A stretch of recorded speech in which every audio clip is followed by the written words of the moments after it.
Is that my phone? I thought I turned it off.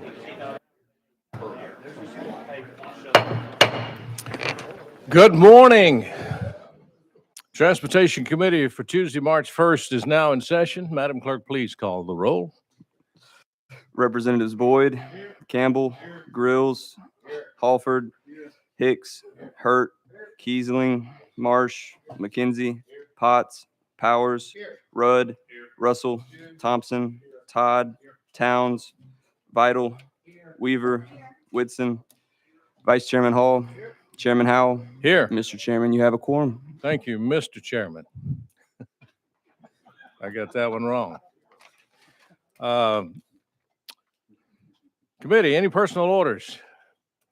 Speaker Marsh. Thank you, Mr. Chairman. I'd like you all to welcome Jay Cressman, who's a friend of mine visiting from Dallas, Texas. Welcome. Chairman Whitson, you're recognized. Thank you, Mr. Chairman. I'd like the committee to meet my friend Rod Dawson. He's a city commissioner from the great city of Fairview in my district. Rod is a retired firefighter paramedic from Atlanta, and now he works for HCA. He's the director of physicians and providers public affairs. Rod, welcome. Welcome. Any other personal orders? Seeing none. Committee, item number 10 on your calendar, House Bill 2754 has been rolled 1 week. And I believe that's all. So we'll begin our calendar. Item number 1, House Bill 2194 by Assistant Majority Leader Gant. We have a motion and second. Representative, you are recognized. Good morning. Thank you, Mr. Chairman and committee. What this legislation is around is addressing our litter problem that we have across the state. And it also involves our nonprofits across the state, along with our cities and our law enforcement. And this allows them to have a vehicle to apply for a litter grant that if they want to say a certain highway in their community is just covered with litter, a nonprofit can actually select that piece of highway and apply for a grant that allows money to come back into that nonprofit's general fund.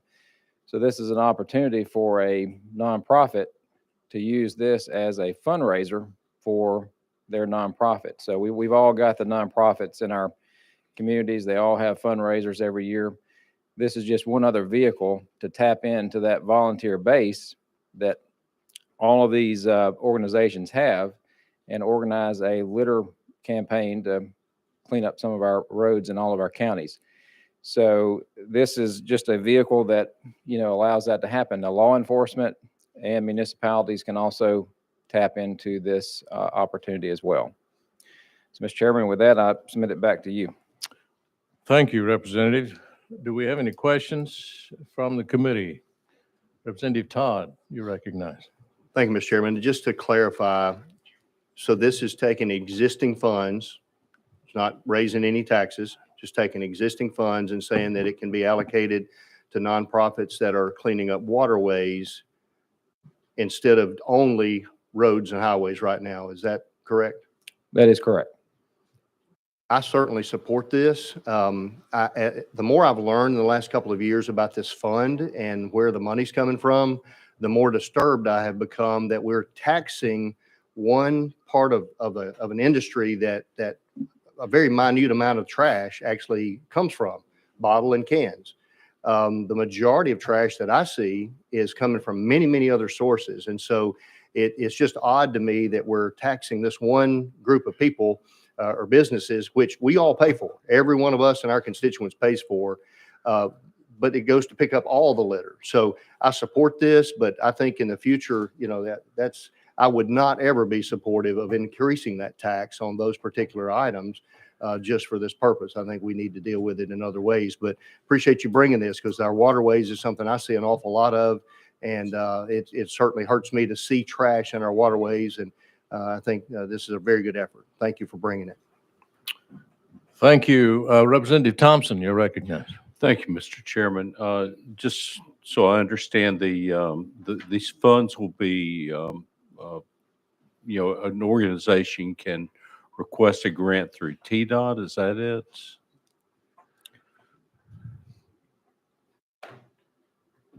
You recognize. Okay, Representative. sorry, Mr. Chairman, I don't want to overstep here. Yes, sir, that's exactly right. Okay, okay, yeah, well, I agree, it's a really good bill, and I appreciate you bringing it. Representative Powers, you recognize. Thank you, Mr. Chairman. Is this part of the Tennessee trash program where the guy's going down the road and throwing stuff out the car? Does anybody remember that except me? Okay. I just always thought that was an effective commercial. I'm only joking. I appreciate the bill and we'll be supporting it, but I just, if we can get some media attention out of it and get some people, make some awareness and use part of that money for that, I think it would really help. So thank you for bringing it. Representative Vital, you're recognized. Thank you, Mr. Chairman. I just want to reiterate the fact that this does include shoreline along the Tennessee River. This is real important. We've had an increase in plastics and styrofoam because of the COVID and takeout. And this is an important bill, and I support it. As someone who gets out and picks up trash constantly with groups, it's an important issue, and it's one of the hot spots for a lot of folks across Tennessee. So I hope you can get some publicity about it. Yeah, actually, well, thank you for that. And I think I saw a social media post where you were out previously doing this. So thank you for leading the effort in your community on this. Representative Weaver, you're recognized.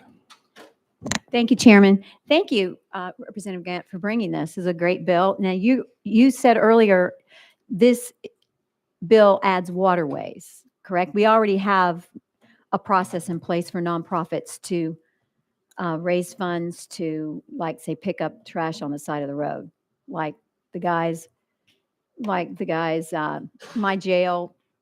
Some of the guys that are in jail, they come out and they pick up trash on the side of the road. This bill just deals with waterways. You're recognized. No, this is actually in any county. If let's say you have like in my district, we have the Carl Perkins Child Abuse Center.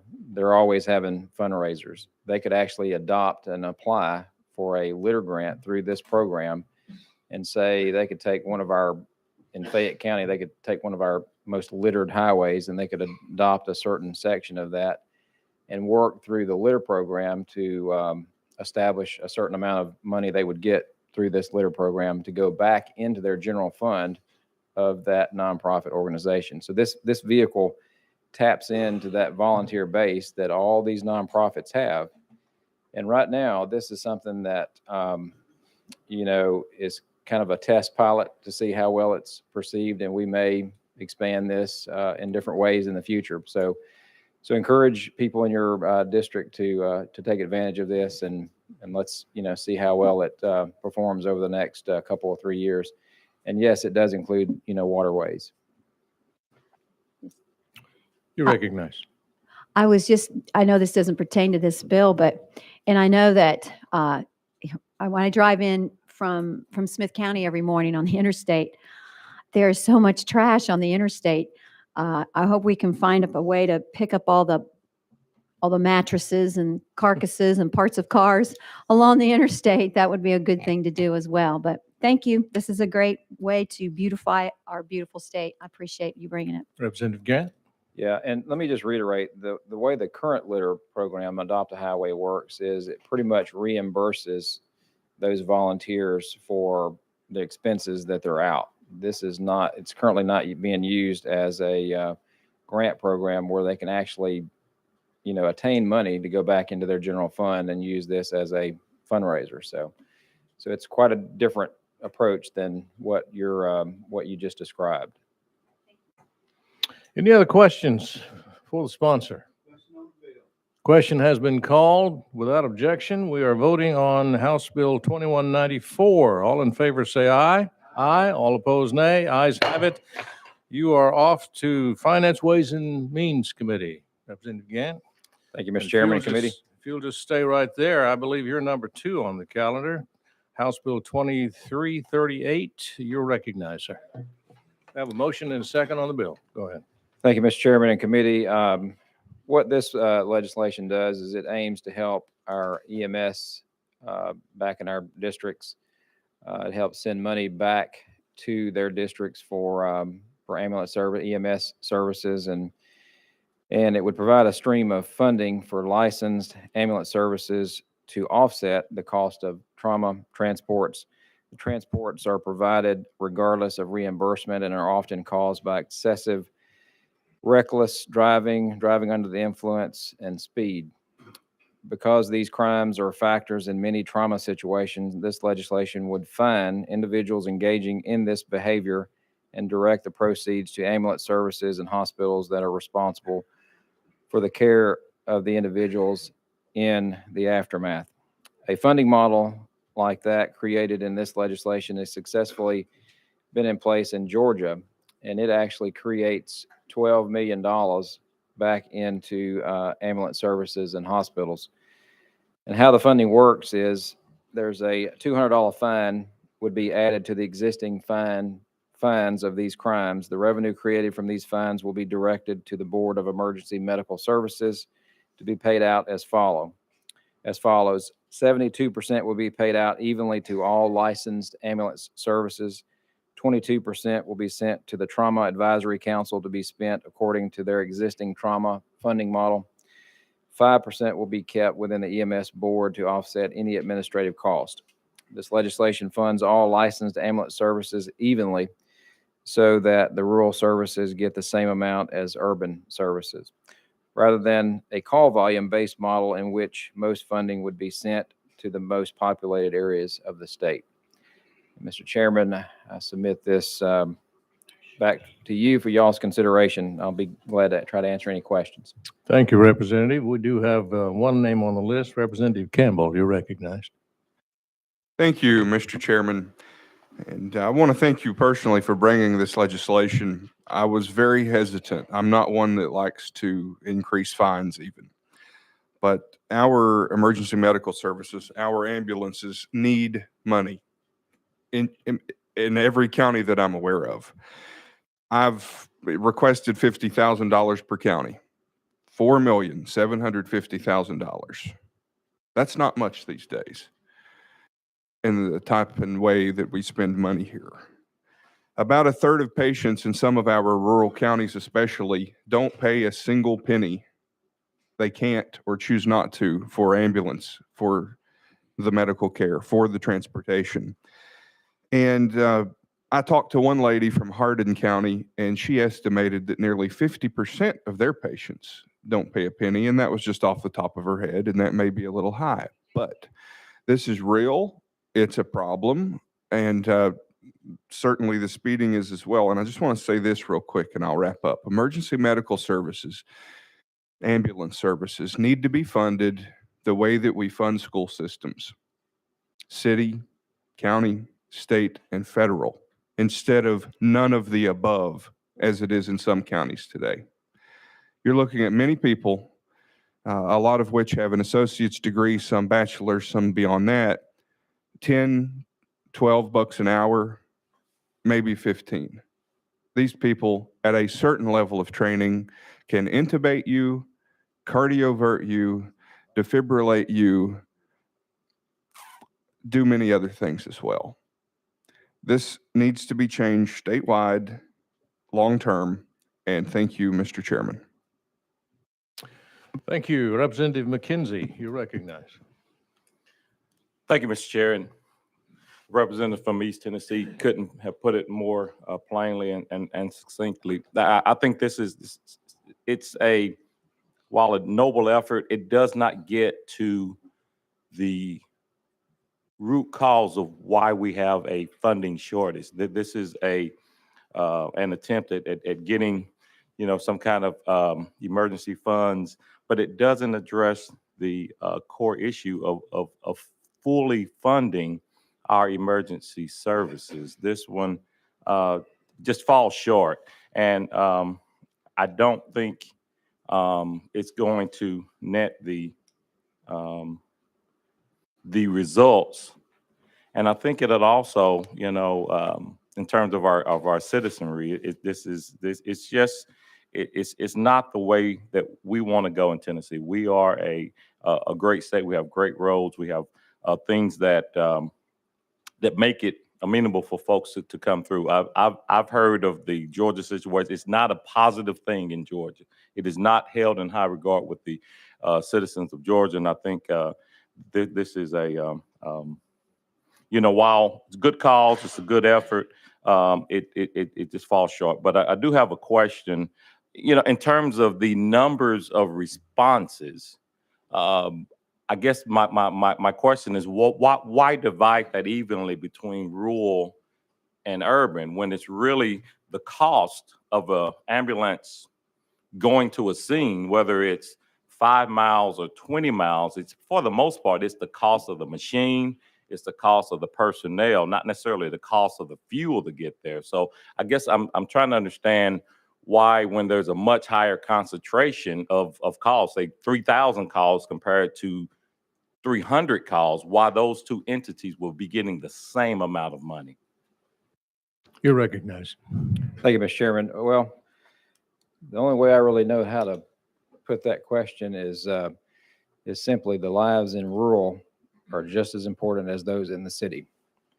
And Mr. Chairman, in the state of Georgia, I'm not sure where my friend from, I'm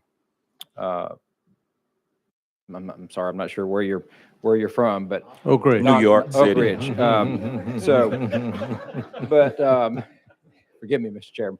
But anyway, I want to make a point that in Georgia, it's absolutely working very well. They're generating over $12 million for this program. And I want to point out, in this legislation, we submitted this obviously to fiscal review to review, and they have given us a very conservative estimate of $1 million per year. But there's a model out there in Georgia that is working very well. And if you talk to the ones in charge there, they will tell you it's working very well. And it's generating $12 million per year in that state, and it's addressing a lot of the concerns that Representative Campbell just mentioned. So anyway, I just want to make sure that that's understood. But yes, absolutely, the lives in rural are just as important as those in the city. And this is a fair approach. The percentage is fair. It's broken down evenly. So thank you, Mr. Chairman. Representative McKenzie. Thank you, Mr. Chair, and to my colleague from Fayette County, I would address you in this way. You're right. All lives have to matter, rural or urban. A response is a response. That's the point. You're making my point beautifully for me. Per response, every response should matter. So this isn't. I would warn you against making this an urban versus rural issue, because it's not. And that's what I think this piece of legislation does in terms of its funding formula. And as it relates to Georgia, all money is not necessarily good money. If it raises these millions of dollars, but it's adversely affecting our constituents, I just wouldn't consider that a wise tax. And that's what this is. And it's not a tax that gets to the problem of how we deal with emergency response. Thank you. You recognize Representative Gray. Thank you, Mr. Chairman. Well, if you drive our roadways and you don't get a DUI, and you're not out there reckless driving, and you're not going at an excessive speed of 20 miles and over, you won't have to worry about this piece of legislation. Speaker Marsh. Thank you, Mr. Chairman, and you just answered my question. I just wanted to ask when the $200 fine kicks in speeding and these other offenses. Correct. Yes, that's correct. It kicks in if you're driving 20 miles over speeding, right? If you're assessed a speed of 20 miles over the speed limit, if you're charged with reckless driving, or if you're charged with driving under the influence with alcohol, then this kicks in. Representative Todd, you're recognized. Thank you, Mr. Chairman. And with several of the comments, I just feel like I need to, I guess, make more of a statement here than anything else. And someone can correct me if I'm wrong, but we do not have an inherent right to utilize a service like this, nor a hospital or emergency room, free of charge. There is no right guaranteed in our Constitution to utilize services for free. So folks that utilize these services should be paying for them. If TennCare is not paying enough money for these ambulance services, as I'm learning, they've not had a raise in their rates in years and years. We need to make that adjustment. That should be taken care of in the general fund. And I don't see a proposal to do that. Maybe there is one in the budget and I haven't seen it yet. But that's where funding certainly should come from. I don't have an opposition to this bill at all. I think this is okay if we can collect the fines. I'm very concerned about even being able to collect them, but I'm certainly not opposed to this. But I just wanted to, I guess, have that reminder that these services are not a right. These are services that we have to pay for somehow, some way. Thank you, Mr. Chairman. No other names on the list, so without objection, we are voting on House Bill 2338. I see no objections, so all in favor of House Bill 2338, say aye. Aye. All opposed, nay. Please see the clerk if you want to be recorded as a nay. The ayes have it. The bill goes to Finance, Ways, and Thank you, Means. Chairman and committee, for your time. Number 3 on the list.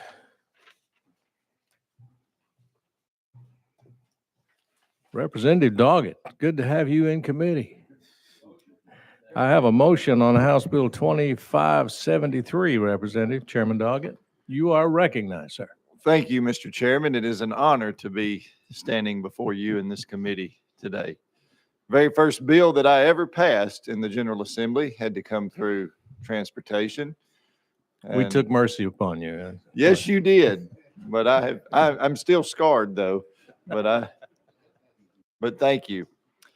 House Bill 2573 looks at addressing an issue that may help with law enforcement by putting a special number, a code in the restrictions area on a driver's license.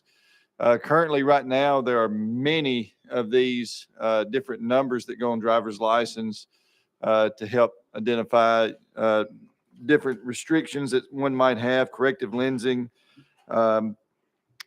If they have custom controls on their vehicle, if they are a sex offender, habitual offenders for motor offenses, what have you. This one would add those convicted of human trafficking. So say, for instance, a law enforcement officer makes a traffic stop, and during the process, they look at the driver's license, they could see this code on there, whatever that number may be, and know that the person that's operating that vehicle has been convicted of human trafficking. There may be 2, 3, 4 people in the vehicle. That gives an officer an opportunity to ask additional questions and further investigate. It might save the lives of people of this state or from other states, but I think it's a very proactive tool that has been missing from law enforcement, and I hope that the committee feels the same way I do as we can put this on there.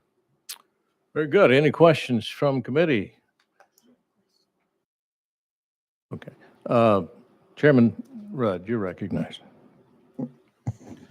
Hello. I noticed the physical is 20,000, which is reasonable. I thought it was interesting just to let the committee know. I had a bill recently that I'm working on about parking for vets, and I asked safety to put one letter on the driver's license to identify that, and it was going to be 800,000. So apparently, you have more charm than me in convincing driver's license to be amended. But congratulations on that. Representative Weaver. Thank you, Chairman. Thank you for bringing this, Representative Doggett. Can you, so anyone, in my eyes, has been involved with human trafficking, why isn't that person like in jail? You're recognized. That's a very good question, but just like, Can you give me an example? I guess that's what I'm saying. Why you're bringing this bill forward? well, someone had served their sentence, they'd served their time and been Okay. released. And so, once you serve your time and released, you're back as you and I are free to walk about. And so if people are going to be moving across our state, if you look at the statistics, Tennessee has kind of been a hub for human trafficking.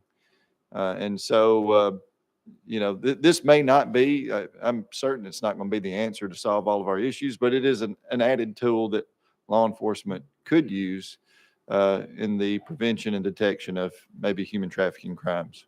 Follow up? So, yes, thank you, Chairman. So then when this bill passes, the officer will have the liberty to ask further questions if this person is driving and there's other people in the car. And is it a stumbling block that they can't? I guess I just don't understand.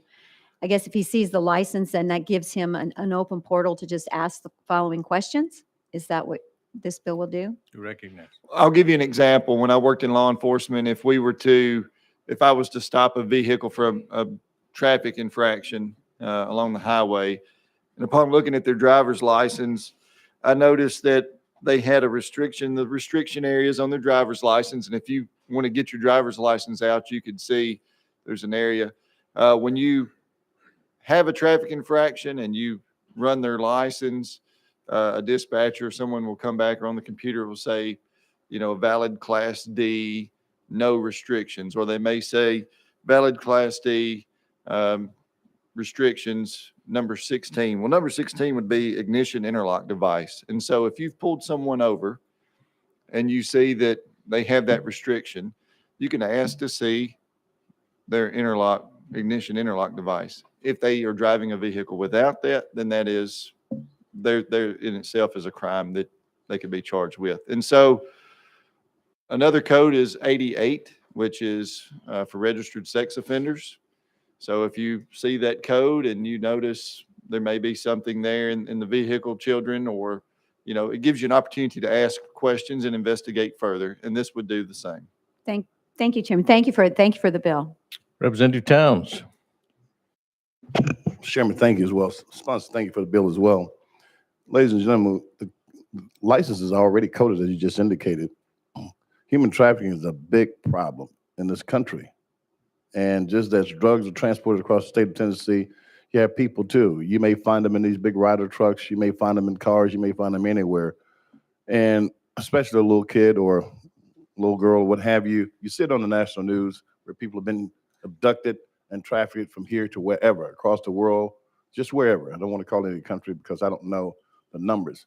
But this is just a simple little tool in addition to what you already have to make the officer conscious of what could be the possibility. Not that it is, but your antennas can go up. And you start just kind of snooping around just to make sure. And that's what that little child or that person needs at that particular point in time. They need a savior, okay? So it's a good bill, guys. Thank you, Mr. Chairman. Chairman Whitson, you're recognized. Question has been called without objection. We're voting on House Bill 2573. All in favor say aye. All opposed, nay. Ayes have it. You are off to Finance, Ways and Means Committee. Thank Chairman you very Doggett. much. Thank you.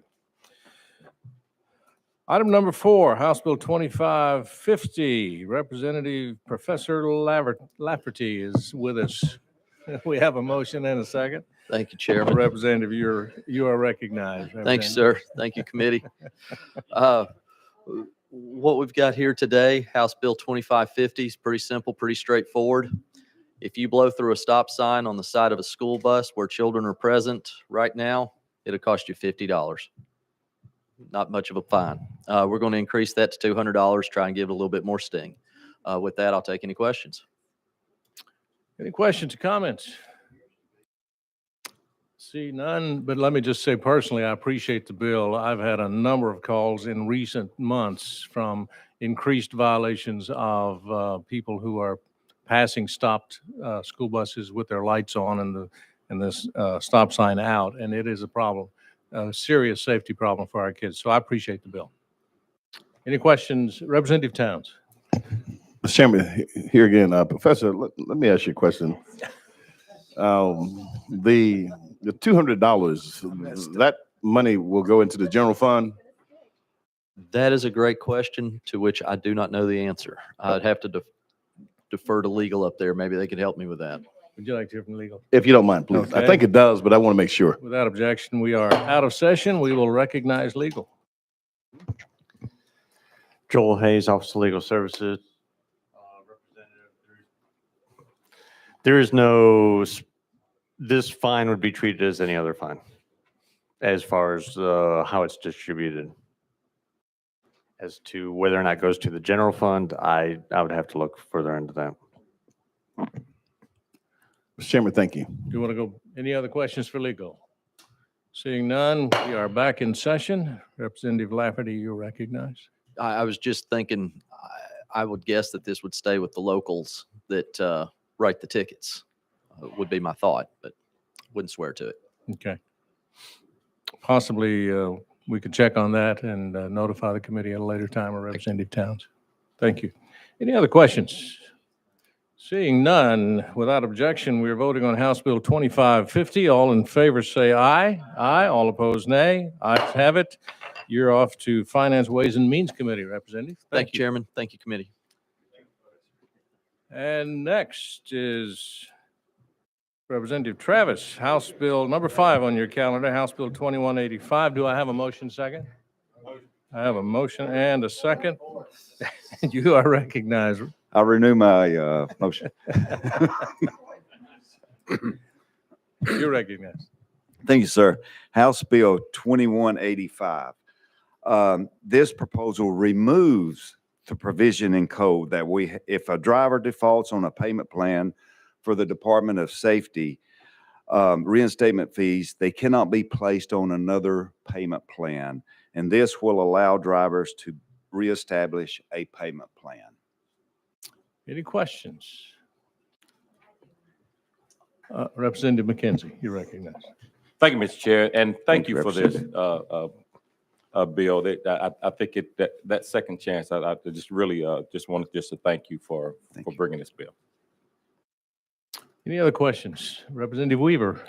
Thank you, Chairman. And just real quickly, thank you for bringing you. it.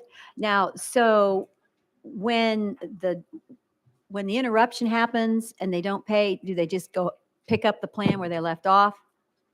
Yet, no, they will have to file another plan. So they'll have to pay a fee to get another plan started at that point. And what is that fee that they pay? Do I you think know? it's like $20, Oh, okay. $25. It's not very much. So this keeps them accountable, keeps them responsible, and keeps them paying what is owed, Keeps them driving legally. and keeps them driving legally. Yes. Okay, thank you very much. Good bill. Any other questions? Question has been called on the bill. Without objection, we are voting on House Bill 2185. All in favor, say aye. All opposed, nay. Ayes have it. You are off to Finance, Ways and Means Committee, sir. Thank you, Mr. Chairman Thank and you. committee. Thank you. House Bill number 6. He's been waiting patiently.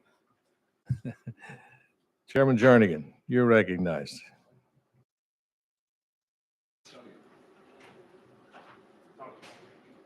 All right.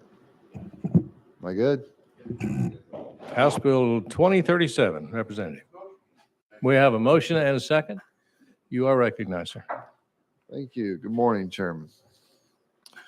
Members, House Bill 2037, in order for a minor to receive a driver's license, the student must show satisfactory academic progress. Even if they show satisfactory progress determined by the school, and they receive a driver's license, if any time during their high school tenure they fall below satisfactory grades, their license is suspended. This bill will strike the provision from the statute. Many students are struggling in the classroom. They face hardship in their personal lives. Taking away their ability to drive only imposes further obstacles on their path to success. The student may need a license for a variety of reasons, such as medical appointments, grocery shopping for the family, or even trying to get a job to help support the family. At the end of the day, I think the parent, not the school, should decide if their child should drive or not. And with that, Mr. Chairman, I'm happy to answer any questions. Thank you. Any questions for Chairman Representative Towns? Thank you, Mr. Chairman. Sponsor, thank you for the bill. I think that this bill right now is real timely because of what has happened in these last 2.5 years with COVID. A lot of our kids have gone into all kinds of challenges with their academics and their grades, and things are suffering. And I think it couldn't have come at a more appropriate time to give to our young people some relief, allow them to keep on, as you indicated, driving and taking care of the things they need to do for their families. Some of these young people are the ones that are going to work as well as are going to shop for groceries and et cetera, et cetera. So thank you for the bill. Thank you. Thank you. Representative Weaver, you're recognized. Thank you, Chairman. Thank you, Mr. Jernigan, for bringing this. Mhm. I just have a question. Can you tell me the genesis of this bill and why this bill was put in place? Has it been in place for a long time, or what was the reasoning to put this in place? Oh, not the genesis of why I'm bringing it, why No. it's in play? Yeah. Okay. I do not know that. I know it was called No Pass, No Drive.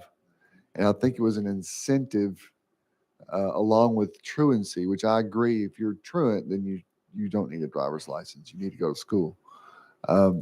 But I think they thought it was an incentive to help people make good grades. And I think it does the opposite. Oh, You're recognized. so you're saying then the facts and the stats that you have since this bill was put into code shows that it doesn't help. It's more of a deterrent than it is an incentive. Because I know, my parents put things in place.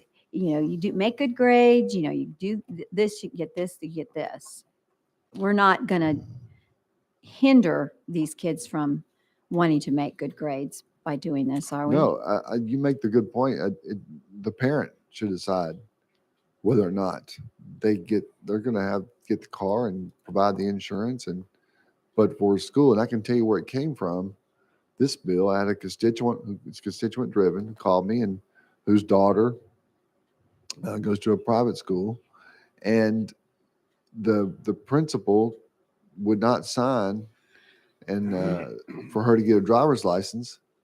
And he told me, he said he was very, bless him, she's not the smartest person. Not everybody's DNA is going to be A's and B's, but she tries, and he has cancer, and he can't get her to school, and it takes 2 hours to get to school on the bus, MTA bus, by the way. And the principal said that she needs to focus more, and she can't get a job because she doesn't have a driver's license.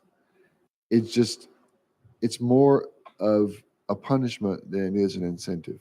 And so that's why I brought the bill. Okay. Thank you, Chairman. Mhm. Thank you. Representative Marsh, you're recognized. Thank you, Mr. Chairman. And I was just wanted to ask, do we have any records or info on or data that shows that this did work? If you didn't make good grades or you maybe dropped out of school, you couldn't get your license? Some data was provided to me, and this is one of these bills where the Beacon Center and the ACLU agree on something, and which I think is a good bill. But they gave me some data that shows the percentage of revoking, suspending the license when their grades went down, and the percentages were around 40 to 45% suspended, and then it was up like 70% that they ever got it back. So it's imperative, whether it's urban or rural areas, that you have to have a driver's license in order not only to support your family, support yourself, and not be a stigma of, well, they made terrible grades and have a driver's license in school. So that's why I'm bringing the bill. Representative Powers. Thank you, Mr. Chairman, and thank the sponsor.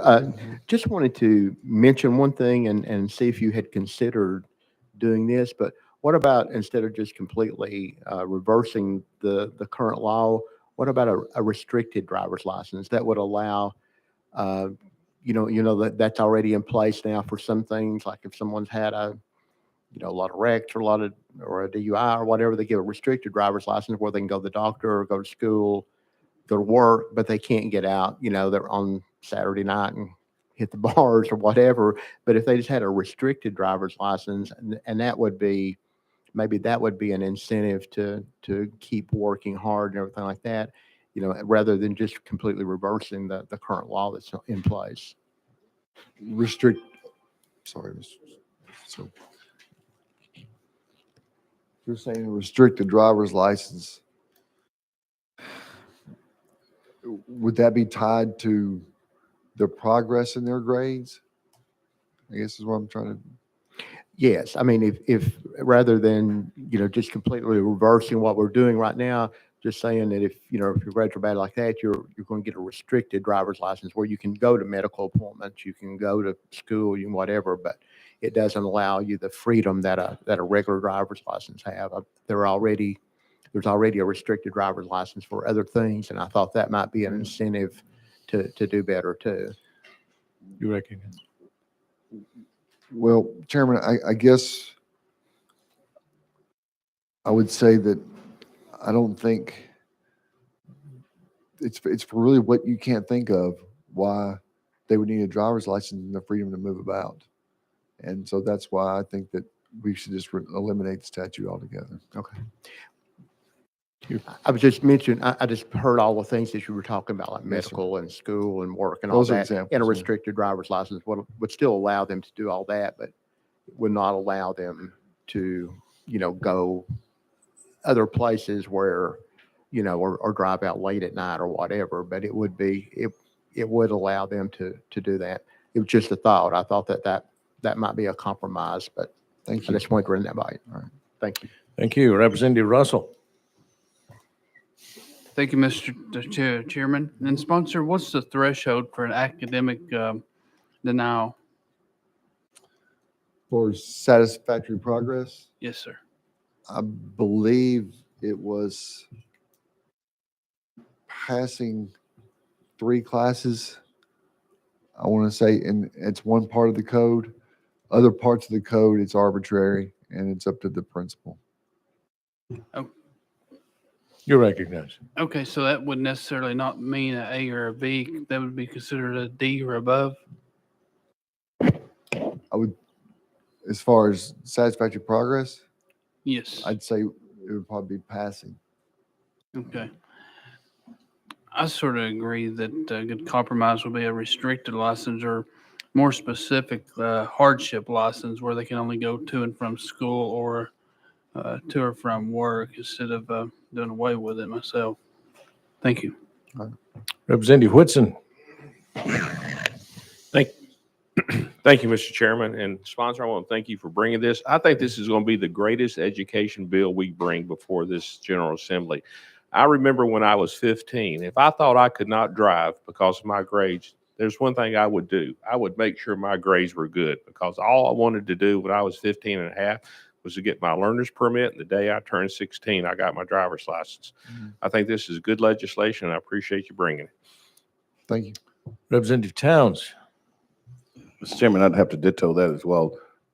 Ladies and gentlemen, the problem with a restricted driver's license is that some kids, when they're working, that may be the only day they can work is Saturday, Friday evenings when they're out of school, and Saturdays.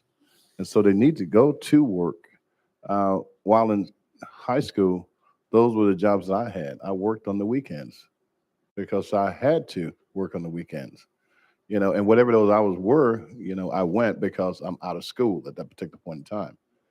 So, and you, as the sponsor of the bill has already indicated, you'd be surprised how many of the young people are working to help supplement what is going on in the family. From a family of 3 or 4 or 5 kids, you may be the oldest child in the family, and it happens more than you think. And that kid goes out and tries to do what any child that loves his family would do, is try to help his mom and or whomever he's living with by going to work. And they should not, and no young person 16, 17 years old should be out drinking, 18 years old, drinking, going to bar, hopping. No, that's out of order. That's another problem, okay? But I think the bill may be in a great posture where we can have affect some change that is going to be good for our young people. Thank you, Mr. Chairman. Mr. Chairman. Thank you. Respond to that. Yes, you're recognized. So you're absolutely right. And I believe 16-year-olds are already restricted. If that's correct. And so I think, I don't know much more we can do. So thank you. You are correct, All right. Representative. They are restricted already. Right. Representative Powers, Chairman Powers, sorry. Yes, and I didn't mean to imply that they couldn't work on the weekends or whatever like that. The restricted driver's license I was talking about would allow them to go to work, allow them to go to medical. Doesn't matter whether it's weekend, night or day or whatever. And I think that Representative Lowell had a good idea too, just a hardship license, and that would allow them maybe even a different type of thing, but they would still be allowed medical or to go to, school or whatever. So all I was trying to do was just trying to come up with a compromise that might affect. Thank you. Thank you. I was just informed by legal that they are restricted up until age 18. Okay, thank you. Any other questions, comments? Question has been called on the bill. Without objection, we are voting on House Bill 2037. All in favor of this bill, say aye. Aye. All opposed, nay. Ayes have it. This bill goes to calendar and rules. If you wish to be recorded as a no, please see clerk. And stay right where you are, sir. You're up number 7, House Bill 2318.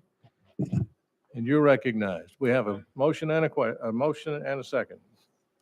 Thank you, Chairman. Members, House Bill 20. Excuse me, Chairman. Is We there- do have an amendment we have we an need to put amendment? on your bill. Having a motion on amendment. Is it 13728? That's what I have. 13728. Very Yes, sir. good. We're going to vote on the amendment without objection. All in favor of adding it to the bill, say aye. All opposed, nay. Ayes have it. The amendment's on the bill. Please explain your bill as amended, sir. Thank you. It's House Bill 2318 requires the design of disabled license plates incorporate the same color scheme, base design, and details of the standard registration plates. Basically, what's happened is the disabled plates were a different part of the code and was not included in the budget to receive blue plates. And this will correct that to where disabled plates can be blue. Very good. Any questions for the sponsor? Question has been called on the bill. Without objection, we're voting on House Bill 2318. All in favor, say aye. Aye. All opposed, nay. Ayes have it. Your bill goes to calendar and rules, sir. Thank you, Chairman of the Committee. Item number 8, Representative Parkinson. Again, been waiting patiently. You are recognized, sir, on House Bill 2251. Thank you, Mr. Chair, and thank you, committee. I've been watching y'all debate these bills, and my head got wrapped around the bills that Chairman Jernigan was running, and now I got to get myself back in posture of my own bills. But I appreciate your time this morning. House Bill 2251 allows a person that is convicted of, is that the right one, 2251? Could I interrupt you just a Yes. second? Yes, sir. Committee, we need a motion and a second on this bill. So moved. Thank you. You're recognized. Thank you, sir. Thank you, committee. House Bill 2251 simply gives a person that's convicted of speeding and is paid his fine an opportunity to go to a defensive driving school and get some of the points removed from that ticket or that he was convicted of. Pretty straightforward. Any questions for the sponsor? Seeing none. We have a question on the bill. We're voting on House Bill 2251. All in favor, say aye. Aye. All opposed, nay. Ayes have it. Your bill goes to calendar and rules, sir. Thank you, sir. Thank you, committee, and thank you, Mr. Chair. And you stay right there. You're number 9 on the calendar, House Bill 2380. You are recognized. Do I hear a motion second? I have a motion and a second on the bill. Thank you, Mr. Chair. There's an amendment. I do with the have bill an also. amendment, and that is 13719. Is Yes, that- sir. Okay. Did I hear a motion on the amendment in a second? All right, we're voting on the amendment. All in favor of adding it to the bill, say aye. Aye. All opposed, nay. Ayes have it. The amendment's on the bill. Please explain your bill as amended. Thank you, Mr. Chair. This bill is pretty straightforward also. It simply instructs TASSER, of which I serve. I serve on TASSER, and myself and the chair of TASSER, Senator Yeager, are running this legislation to instruct TASSER to study how we can move people across the state of Tennessee, whether it's through rail or any other alternative means of moving people. Any questions for the sponsor? Representative Weaver. Thank you, Chairman. Thank you, Representative Parkinson, for bringing the study forward. We have numerous times, well, a few years back, the fashion of getting on an airplane, a train the way they do in Europe is very appealing to many of us here, especially when all those of us commute long distances. I could think of better ways to spend an hour of my time than driving. I could be working on good legislation. How about that? No, but the point I want to make is there are states that are doing this very well, like up on the Northeast coast. They're doing it very great. Those are people up there, there's no place to drive. And I know we have to think about this going forward, but I would hope that they would give us some results that, of course, we're only single track in the state of Tennessee. We do freight and we do passenger. And that is complicated when you only have one rail system. So what we need to have coming back to us is a model that mirrors some of these states that have 2-track systems. And that way then maybe we would be open to that. But another point I want to make is the study that or the research that I made was the fact that, or found, was the fact that once these systems get in place, these rails for passenger, they are paid for on the front end by federal funds, but on the back end, the state has to pick up those costs. And that's something we need to think about very seriously, because that will become a maintenance cost to the state. But I would love to have I would love to be able to get on a train from Nashville and go straight to Glacier Park. I would just love to be able to do that for vacation. But in the meantime, there are some things that we need to really consider. And I hope that this report will bring us answers to those questions. Thank you for bringing the bill. Mr. Chair, do you mind if I You're just quick recognized, response? Thank yes. you, sir. And thank you, Representative Weaver. Honestly, I wouldn't care if they came up with a system that would beam me from Memphis to Kingsport. Whatever, serving on TASER is honestly one of my greatest honors, because I think it's such an amazing body. And I have all the faith and confidence that they're going to bring us back something completely comprehensive, whether it shows that rail is feasible or not. It might not even be feasible, but whatever alternatives are available for us, we just need something to connect all of our people and all the tourists that come into our state. Representative Towns. Mr. Chairman, thank you. Members, as we've discussed in this committee sometime over the years, we need multiple modes of being able to transport people, period. God forbid, as I say, that something happens some part of the state and people got to get out. You're not going to get out on the expressway. It's just too small, too congested.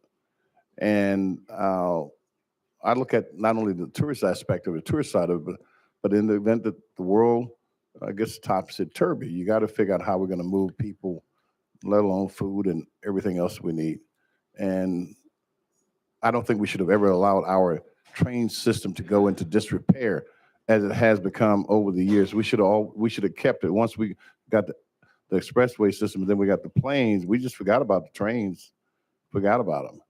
So it's something that hopefully TAPS will come back with something that's decent, and we get started on some of this stuff before the cost continues to escalate. It's not going to get cheaper, guaranteed not to get cheaper.